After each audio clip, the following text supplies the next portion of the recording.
What's going on, guys? Welcome back to the channel. Super excited about today's video because we are going to be showing Lindsay Westminster Abbey for the very first time. This is something that she's been wanting to see for quite some time now, and I've been super excited about sharing this with her finally. This is one of my favorite buildings that I've seen in Britain so far. Really? It's incredible. It's beautiful. The history is amazing, and you're going to be blown away by what you see. All right. I'll take your word for it. Yes. You're probably right. Oh my goodness. Already? Look at the archways. Yeah. And all the detail.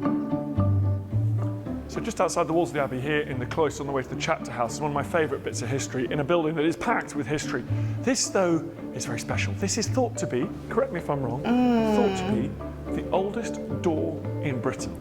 It was the wood was retrieved from the original Anglo-Saxon abbey and it was made into a door. Here it is. Oh my goodness. That means, think about it, that means this door is around about 1,000 years old, which means this wood was mature oak in 1000 AD, which means this oak could have been a sapling 500-600 years before that when the Romans left Britain. So this That wood is might have amazing. seen Romans marching back to the continent. That's incredible. That's beautiful. Oh my goodness. Just the amount of sheer detail is insane. It blows me away. You know, I've never noticed that clock before. David, thank you very much for taking me. Okay, I'm already like... I knew you would be. Is this... Why do I have heard of this? Why have I heard of Westminster Abbey? Well, is it where like the royals get married and stuff? Yes. Is it? Yes. Okay. So you probably have briefly seen like a little bit of news clip or something. Something like, inside a little bit somewhere. But I didn't know that it was that. Right. Okay. Right. Yeah. Oh my goodness. But I've never seen it in like its glory or detail or anything. Yeah. You've brought me to Westminster Abbey, the central religious and what is the importance of the Abbey in British life? This is the most important and the most significant church in Britain. Yeah. And that's true for many reasons, but one of them is that it is this curious paradox of being a very sacred place. It is a church devoted to the daily round of worship to Almighty God, but it's also a very secular place with an unrivaled array of monuments ranging from grand royal tombs to the tomb of the unknown warrior. And it's that's where that is? Of the sacred and the secular, and of course the fact that it's a spectacular building, which does make it one of the very greatest churches in the world, and certainly the greatest church in this country. You know, I love the sound, how it's just like, it's so quiet that it's loud. Do you understand what I'm saying? Yeah, like it's the silence is there, but you can actually hear the resonance of the structure. Yeah. Yeah, but also the acoustics. Yeah. You know, I love structures like this. I don't know if I've really ever heard much. I've heard a little bit of singing here, and it's amazing. But I love a good choir, and I'd definitely like to explore more of like choirs in a place like this. I'm excited to see more of it because it's blurry. I can hardly tell, but it's gorgeous. Right, well, let's start at the very eastern end as the sun's rising. Let's go and look at the Henry VII Chapel. Excellent. Let's get on with it. What did he call it? Henry the what? Chapel? Henry Chapel. Oh, there was the memorial. In many ways, my favourite part of the Abbey. That's why we started here.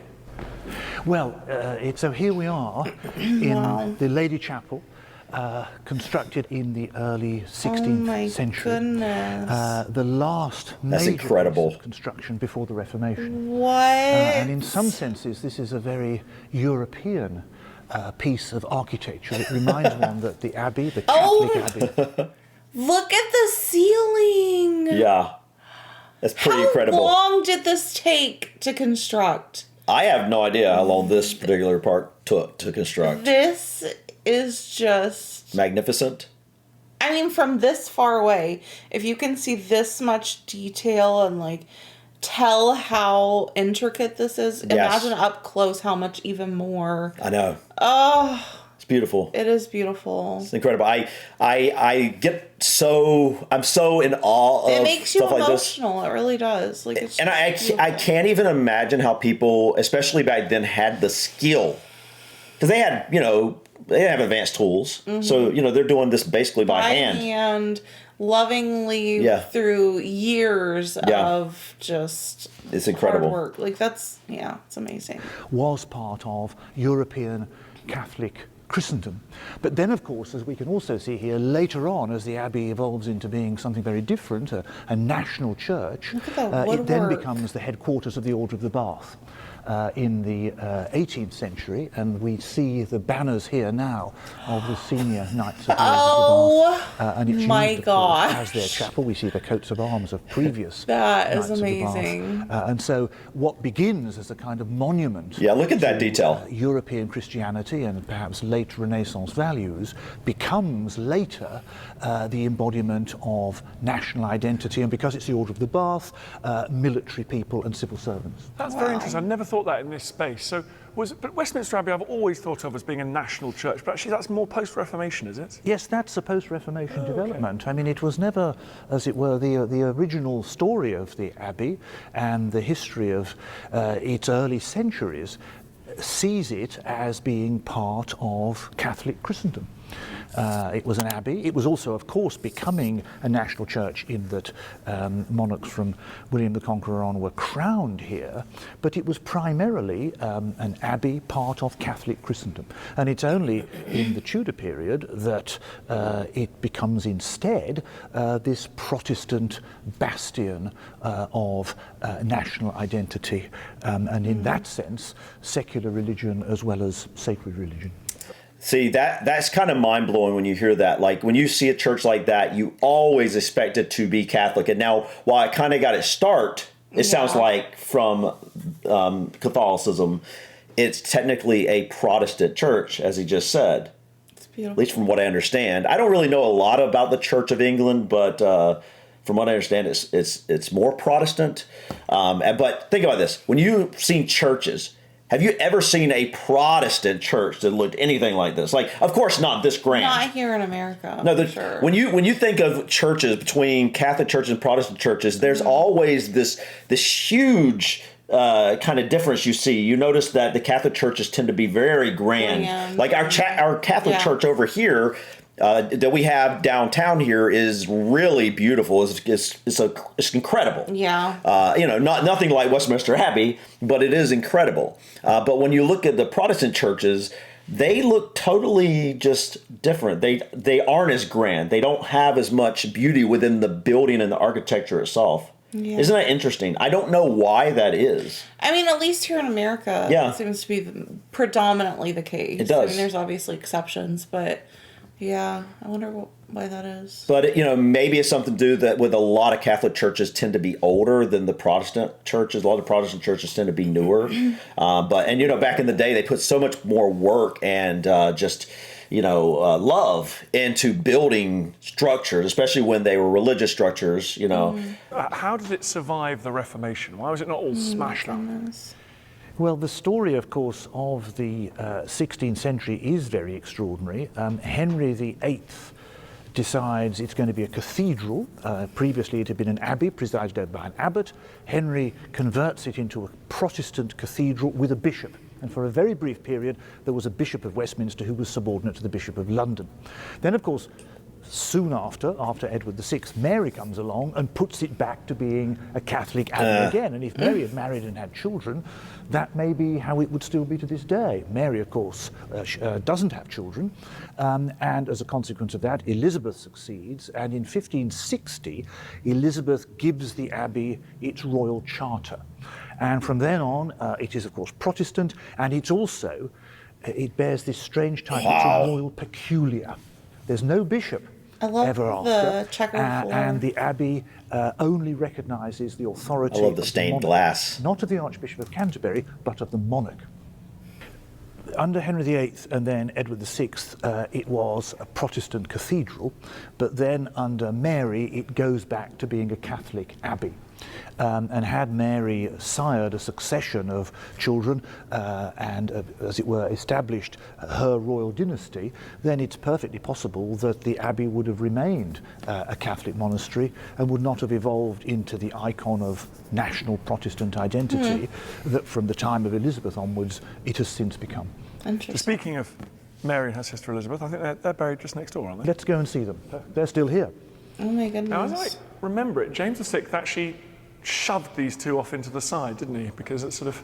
Yes, he wanted to start things all over again and establish that the Stuarts were a new dynasty, and so these earlier relics, as it were, of a previous royal time were not what he felt people should be focusing on once he'd arrived.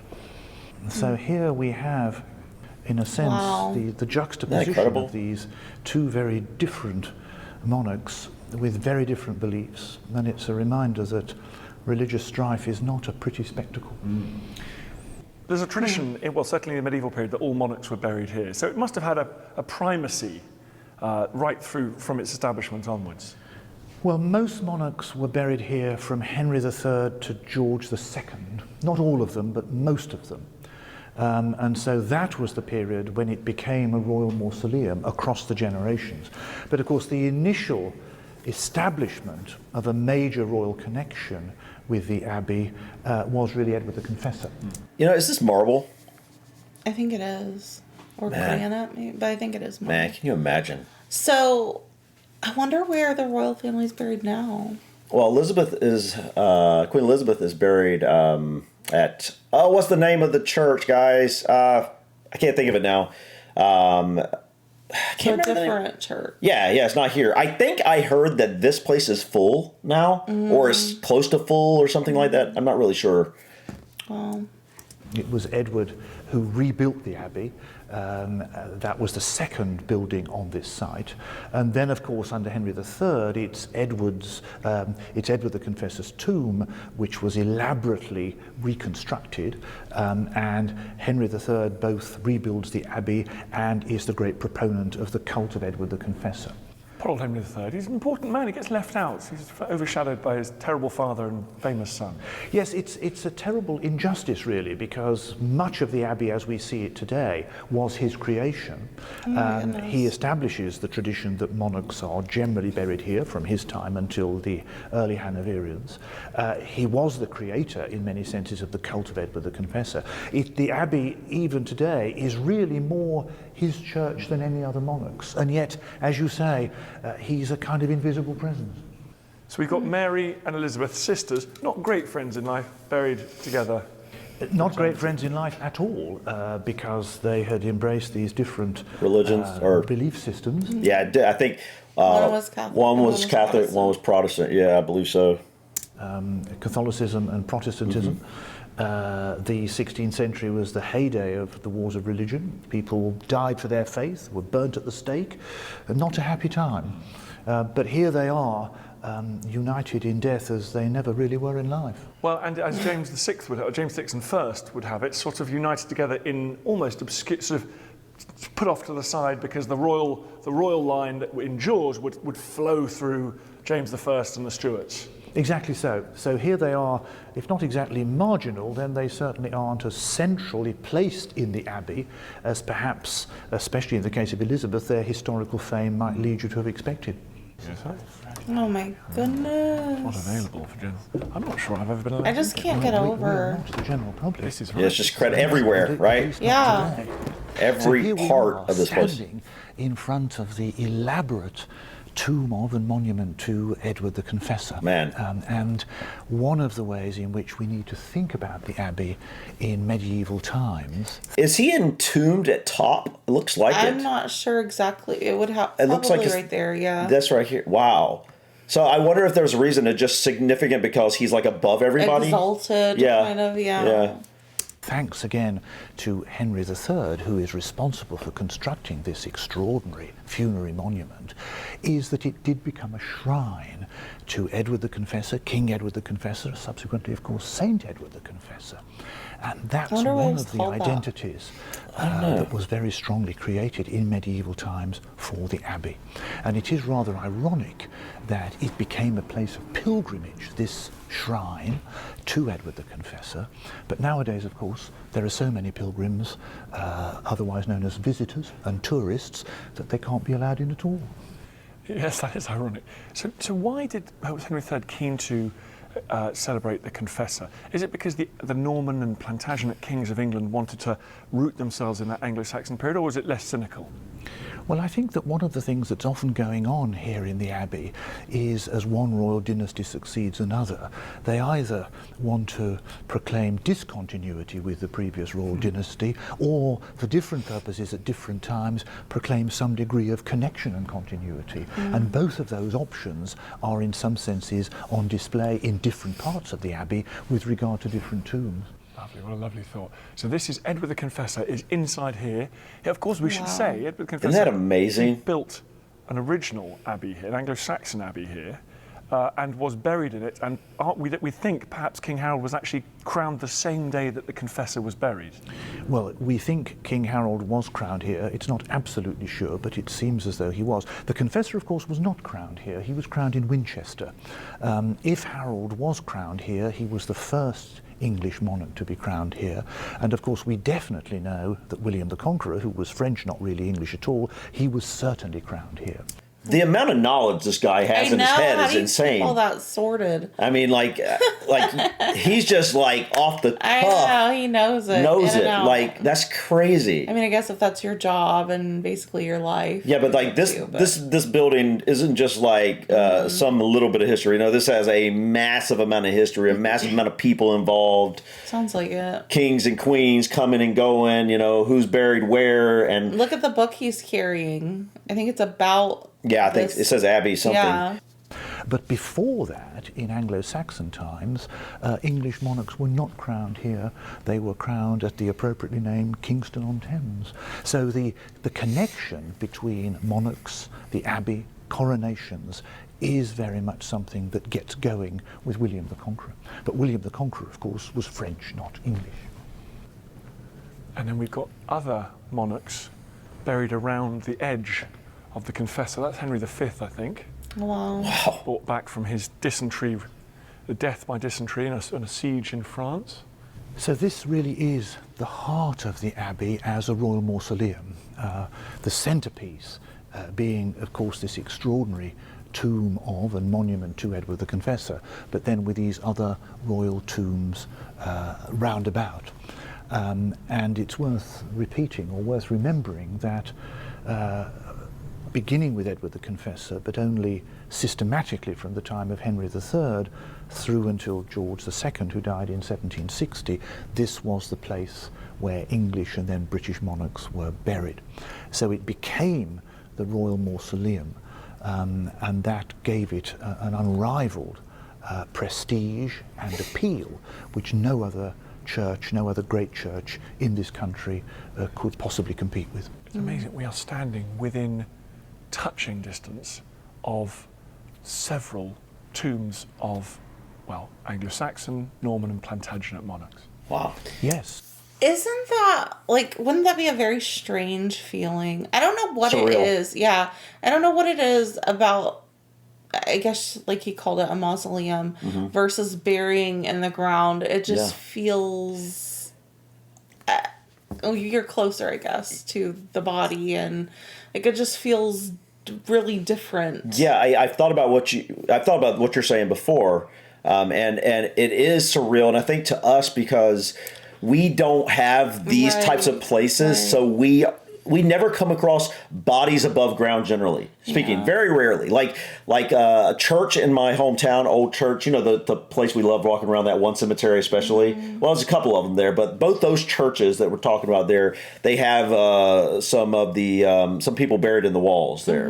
Like the first ministers' families and stuff like that or whatever. But yeah, generally speaking, we don't have a lot of mausoleums. We have some if you go to certain cemeteries or whatever, but we don't have a lot. We don't have anything like this. Just in the middle of a cathedral or church. Yes. So for us, that is something it feels that very different. It is very different, and I get what you're saying because I feel the same way, and it would be surreal to be there, surrounded by that. And also, just the fact that these different monarchs died so long between each other that they might not have even known each other in life, like they weren't existing at the same time, but here they are all.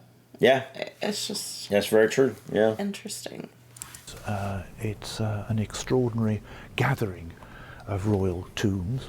Yeah. And there's certainly no equivalent to this anywhere else in England, and I'm not entirely sure that there is anything quite to compare or compete with In this the world? anywhere else in the world. I always get very naughty. I always get the naughty feeling that I'd like to open up these tombs and conduct Yeah. scientific research on Yes. them. Yeah. But I mustn't say that too loudly. I think you really mustn't say that too loudly. One recumbent effigy where you would be sure to be disappointed is at the Abbey's West End. There is a recumbent effigy of Lord Salisbury, the Prime Minister in the late 19th and early 20th century. And there he is, very much like these monarchs we're seeing here, who are also recumbent. But in Salisbury's case, there's nothing inside. Really? Because he was buried at Hatfield. And that's the last recumbent effigy that was put into the Abbey. Rather a statement to have yourself chiselled in Westminster Abbey in a recumbent pose alongside the kings of medieval Wow. England, isn't it? Yes, and then to be buried somewhere else. Yeah. That's very Yeah. stylish, I think. You know, on that note we were just talking about, and what he was just saying, he'd like to look inside to do some testing or whatever. I wouldn't technically like want to go diving around in these tombs. Diving around. You know what I'm saying? I really, but I would find it fascinating to see how potentially, or know how much longer it took for decomposition to take place in a tomb like this inside the abbey versus being buried in the ground. It's very stylish. So you Something about high Tories. high Tory politics in the late 19th and early 20th century.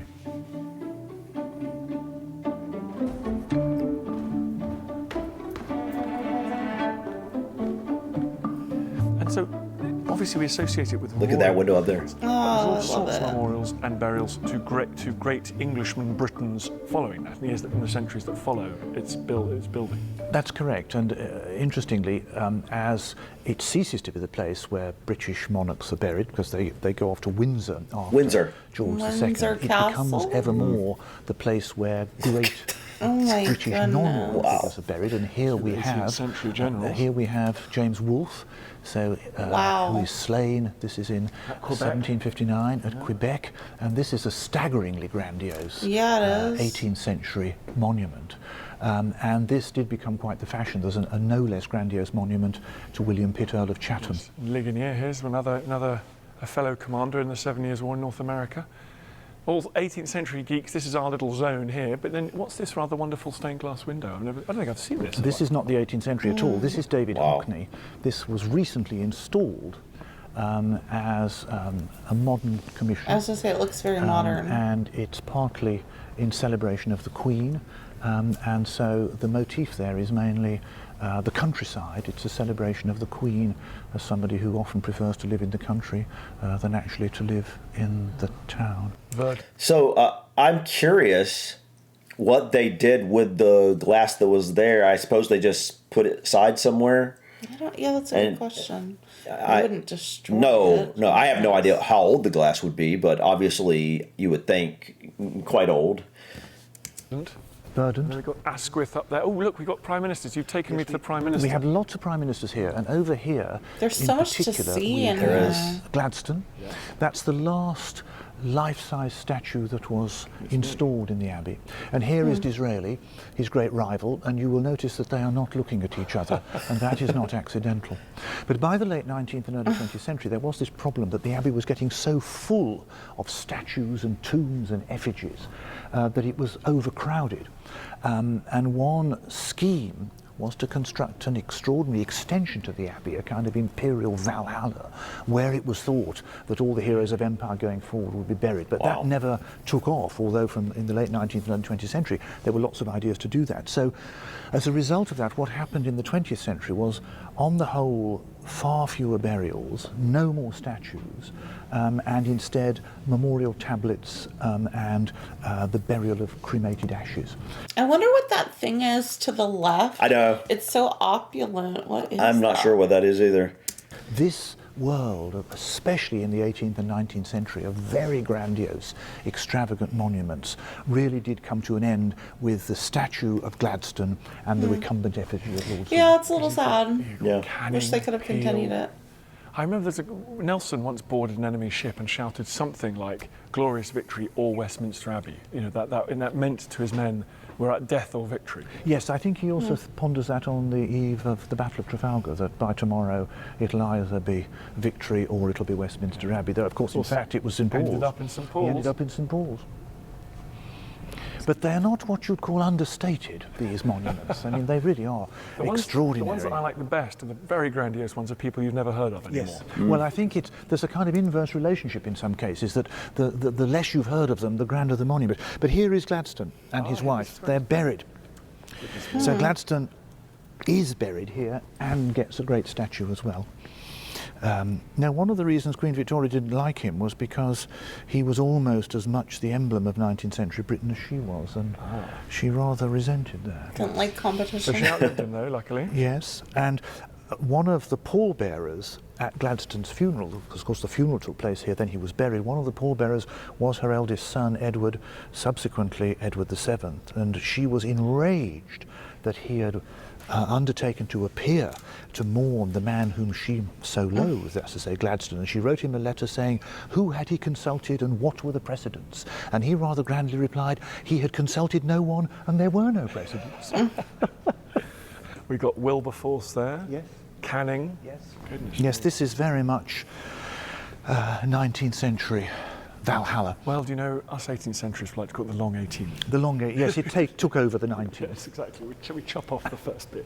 So we're now standing under the crossing. This is Henry III, is it? Well, oh my goodness. although it is fair to say that Look at that. the roof fell in. Just the symmetry in is the so Second World War, beautiful. and so it all had to be restored. What is also Henry Oh, III is this. I don't remember that. Did you hear that? What? The roof fell in the Second World War and had to be restored. I didn't remember hearing that. He just said it. No, I mean like. Oh yeah, before. In history, I haven't heard that. Installation here. This is the Cosmati pavement, which is one of the greatest Oh my goodness. architectural or artistic treasures The of the age. mosaic. Astonishing. And this again is a monument. Look at that. In a way to What is that? cosmopolitan Catholic Europe. And that is and it has recently been cleaned and restored, and it is a very, very extraordinary feature of the Abbey. Right, let's go and look at the poets. Let's go and look at Oh the my poets. goodness. So here they all are. Yeah, they really are. This is very good company to be in. So we Byron, Donnan Thomas, Tennyson, George Eliot, Tennyson. God. they're all, well, they're not all here, but quite a lot of them are indeed. Lord here. Byron. Robert Browning, Lewis Carroll. Ted Hughes. Goodness They're me, buried Philip there? Larkin. First World War poets, yeah. Yes, Wilfred First World Owen War and- poets. Trollope is here. Not a poet, but it's a kind of literary Yeah, exactly. agglomeration. Henry James. And now do we not put people in here anymore? On the whole, we don't put people in. We occasionally put ashes in. Ashes. But no, people don't get in on the whole anymore. It's thought to be rather crowded. And that was the decision that was taken in the early 20th century, that on the whole, after Gladstone, you wouldn't get a corporeal burial here on the whole. You would either get a memorial slab or perhaps your ashes, your cremated ashes might be interred, but not many more bodies. It's funny what the process of memorialisation means, because you do think of this as sort of the greatest generation. I mean, obviously they're all from different periods, but one think that by being memorialised here, how that affects our memory of them. I think that is right. That it's seen, perhaps rightly, perhaps wrongly, but undeniably as the final accolade that you get commemorated here. And Yes, if when we go into Westminster Abbey, you're in this grand structure, this grand church, and it's so opulent and just beautiful, and the details everywhere, that when you start looking at the names, even if you don't know the names, you're going to start thinking. You're going to start thinking that Wow, person they is. were really something. Like, Yeah. to be able to be Yeah, you had to be honored like. here. Yeah. Yeah. Bragging rights comes to mind, but once you're dead, I mean, you can't. No. You know, it doesn't really mean anything to you at that point. But yeah, just your legacy, I guess. Yeah, it's pretty cool. Yeah, it is. decision about who should be commemorated here is the Dean's and no one else's. I know who to be nice to now. Yes, well, he won't still be dean when your time comes. So Shut up. it's a bit premature. But that's because, again, there's no bishop, because the dean is the person who is in charge of the abbey and responsible to the monarch for the care of the abbey. It's the dean who decides who should be commemorated in this sort of way. We've been talking a lot about burials, but the other rite that happens here traditionally has been coronation, crowning of the monarch. And we haven't seen one of those for ages, but actually I'm fascinated to watch that because unlike royal weddings, which are far more recent developments really for the democratic age, the coronation is a ceremony that does have antecedents 1,000 years ago. Yes, coronations have been occurring in the Abbey since 1066, and that's a fairly long tradition. Can you imagine that? I should have thought we might agree. Of course, the nature of the coronation service has changed over time. It's always been a work in progress. But I suppose for many people, even to this day, the most famous coronation is, of course, the coronation of the present Queen, partly because it was the first ever coronation to be televised. And that had an extraordinary effect at the time. And, of course, Britain is just about the only country in Western Europe that still does coronations. Most monarchs in Spain, in the Netherlands, in Belgium, and in Scandinavia don't get coronations anymore. Really? They just sneak them in. Well, they haven't got anywhere as good as this, of course, to have a coronation. My goodness, dude. I just want to stop here and appreciate this background here. It's a miracle that this hasn't been destroyed. It is. It stood the test of time. Yeah, I mean, like during World War II, for example, the fact that this wasn't completely destroyed is amazing. I'm so thankful for everything still standing for so long. I was just looking when he was walking. I was like, man, this place is so big. Like when you look back, it's like, man, this takes a long time to walk from one end to the other. Just again the detail. Yeah, the amount of detail. Which might be one reason, but no, Britain is the only country that still does coronations. I always thought we've got Isaac Newton there, who of course deserves to be. I've always thought Stanhope did rather well to get. Is he buried there? It's a good slot. It's a very good slot. And he, tragically cut short and everything, but I still think lucky him. Yes, I think he did really well to get so close to Newton. Oh man, yeah. There were quite a few other people fairly close to Newton, but he, I think, did particularly well. And then as we come up to this end of the church, these two famous western towers are actually Georgian. They're actually very late, aren't they? Yes, we tend to think of the West Front as being an integral part of an overall Gothic design for the Abbey. But actually, of course, they're really the Gothic revival in the sense that they're constructed in the first part of the 18th century to complete the Abbey, which had remained incomplete. Poor old Henry III never got this far, as it were. But for many people, they are the most iconic image of the Abbey. And of course, it was famously caught in the Canaletto painting with the Knights of the Bath processing in front, painted very soon after the Order of the Bath had been created, and indeed very soon after the Western Towers had actually been constructed. Now this is the other recent development. Like royal weddings, this is a recent development, the tomb of the unknown soldier, warrior, which has given the Abbey a sort of huge importance and centrality right into the 20th century, as perhaps traditional faith has been on the decline. It's a very extraordinary thought that what began, or what was seen as the royal mausoleum, as the place where the grandest people in the country were buried, it's now most famous for somebody being buried here who was a totally ordinary person whose name we don't know. That's to say, the unknown warrior. This was the idea of Dean Ryle, who was then the Abbey's dean, and in November 1920 there was the unveiling of the permanent cenotaph on the 11th of November, and then the body, the coffin of the unknown warrior was brought on a gun carriage from Whitehall to here and buried here, and it became a place of pilgrimage for millions of people who had themselves lost relatives during the First World War. And it's interesting that to this day it is the only tomb or place of burial or interment over which the public are not allowed to walk. You cannot tread on this. That's beautiful. Whereas there's lots of people we've been treading on as well. I noticed that. I was wondering from, about that. The East End to the West End. Well, I think when it's so full, especially in like a lot of this area, really avoid it much. You don't have the space to go around. Yeah. Yeah, that's beautiful. That's a really touching tribute. Almost have to tread on the next one, which is Well, here we have a very interesting set of juxtapositions. Close Winston by Churchill. the unknown warrior who can't be trodden on is Winston Churchill, who actually can be trodden on. This was unveiled on the 25th anniversary of the Battle of Britain in September 1965, just a few months after Churchill died. And perhaps rather appropriately, within sight of the monument to Churchill is a monument to Franklin Roosevelt. I think I'm right in saying he's the only American president who is commemorated here. What? And that monument was unveiled shortly after the Second World War, shortly after Roosevelt's death, and both Churchill and Attlee actually turned up for the occasion. Wow. And Attlee It's a big deal. is commemorated close by as well. Churchill's right-hand man. Something Who is appropriate it? about that. I think there is. I think there is. Abley? And then here we Not sure. have the recumbent effigy of Lord Salisbury. The last recumbent effigy put in the Abbey, and here is Lord Salisbury. Here are allusions to his Tudor ancestors. So you would expect him to be in here, but actually he's not in here at all. He's in Hatfield. But this was the last What is recumbent Hatfield? effigy put in the Abbey.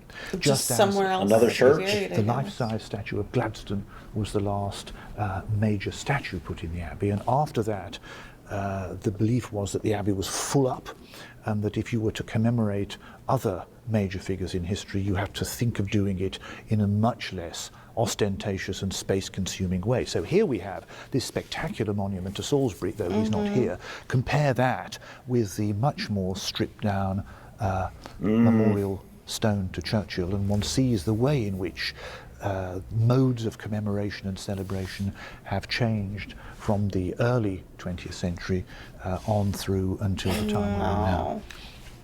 If we go back to I the love early that part right 20th there. century, Yeah, nobody, me I too. think, would have foreseen the grandiosity of the imperial coronations of Edward VII and George V and George VI and indeed the present Queen. They wouldn't, I think, have foreseen the growth of a much more secular society, a much more multiracial society. So that the way the Abbey's history unfolded across the 20th century was, I think, very different from how it was foreseen at the beginning of that century. And here we are now, if not at the beginning of the 21st century, then certainly nearer the beginning than the end. And my guess, my bet, my prediction, though I'm a historian, so I don't really do the future, but my bet, my guess, my prediction would be that the Abbey's history will continue to unfold across the 21st century in ways that at the moment we cannot possibly foresee. But your successor and mine, having this conversation in 100 years' time, will probably look back on the 21st century as a time of extraordinary change and evolution for the Abbey, a change and evolution that at the moment you and I can't know about. So, what'd you think? It was beautiful. And I just can't even, like, if I feel this way about it from a video, I can't imagine the feeling of being there in person and just seeing it with your own eyes and feeling the energy firsthand. Like, it would just be overwhelming, I think. This, when I first checked out Westminster Abbey, it was basically the first grand structure I checked out in this journey. And honestly, it was really maybe the first grand structure like this that I had ever seen, because we don't have these here in the U.S., as you know, as they most likely know. I mean, we do have some nice buildings. We have some older buildings and stuff, but generally speaking, we have very few things On that the scale. Like, on the scale at all, right? Wow. And so, like, it's something that I had never seen. And this was when I saw this, it really awoke something within me that I didn't know was there, just how much I love architecture. I didn't know that before seeing this. And I think you can kind of appreciate why I'm saying that by looking at this. It's incredible, right? I mean, there is, I think this has got to be one of the most amazing buildings in the entire world. Very opulent. Just like you said earlier, every inch of space is accounted for and detailed, and just It's incredible. You know, like, I must say, can you imagine being this guy, right? He's living his dream. He is. He loves it. It's one thing to go on a tour, but it's another to be in there by yourself and being able to just stop and look at different things and just think about them and appreciate them. And especially when you understand, like he does, the deeper levels of the history, deeper levels of the meaning of the layers, different things. Yeah. He, like you said, he understands all the layers of it. And so when you have that ability to not only understand the complexities of this place and the history of it, There's but be a able to stop reverence for it. and you're able to look at everything as long as you want to, really. That must be amazing. Yeah, that'd be a pretty cool. Granted, I would love to just be able to come for a tour, but I would absolutely love to be able to spend more time Just actually. sitting and Yeah, it'd be amazing. I'd love to go to some sort of service here when they were singing. Yeah. Can you imagine hearing that That'd be really cool. in person? I bet it's an amazing sound. This looks like it has amazing acoustics. I know it does. But I think this is something we need to bring back. We need to bring back the beauty, the detail, yes. just the care for every little inch of space in architecture and everything. Like, just 100%. I miss it even though I didn't experience it, and it's just When you see places like this, you can't help but feel like we've lost something, because we have. I mean, you look at today's modern buildings, not just the modern buildings, look at modern art. Yeah. And that's not to judge any particular artist of today, but it's to say that back in the day, there was something about the way they appreciated beauty, that they put so much effort into everything. I've told you, this is off topic, but I've told you, and I even recently brought it back up, a Victorian sewer pump station. Oh, yeah. Right? Crossness Station. Yes, I checked that out. And I was blown away at the effort they put into making a pump station beautiful. Yeah. It's something today, you see pump stations, I've seen them. I mean, I'm sure you've seen them even if you didn't know you were looking at them. They're just brick buildings, there's nothing beautiful about them. Yeah. And for some reason, we've lost that. I don't know why, but we have. And it's unfortunate. Sad. Very sad. It's it's just absolutely... I won't say everything, but a lot now is so mass produced that you just can't, it's not the same. But guys, this was incredible. I've checked out Westminster Abbey before, but seeing it again is just mind blowing. This structure is amazing. The history of this is amazing. I know Lindsay agrees with me on this. Yeah, definitely one of the places I'm for sure looking forward to seeing in person when we visit. This is like 100% place. This is there's places that a lot of places we'll want to check out. This is one of those places that is 100%. You know what I mean? Guys, love it. Let us know in the comments, what do you think we should check out next in terms of history, cathedrals, and that type of thing. But I think that's it for us today. Thank you so much for stopping by. Please click that like button. Feel free to drop your comments or suggestions about this video or others. And don't forget to subscribe to continue to follow us on our journey. Until next time, guys. Peace. Bye.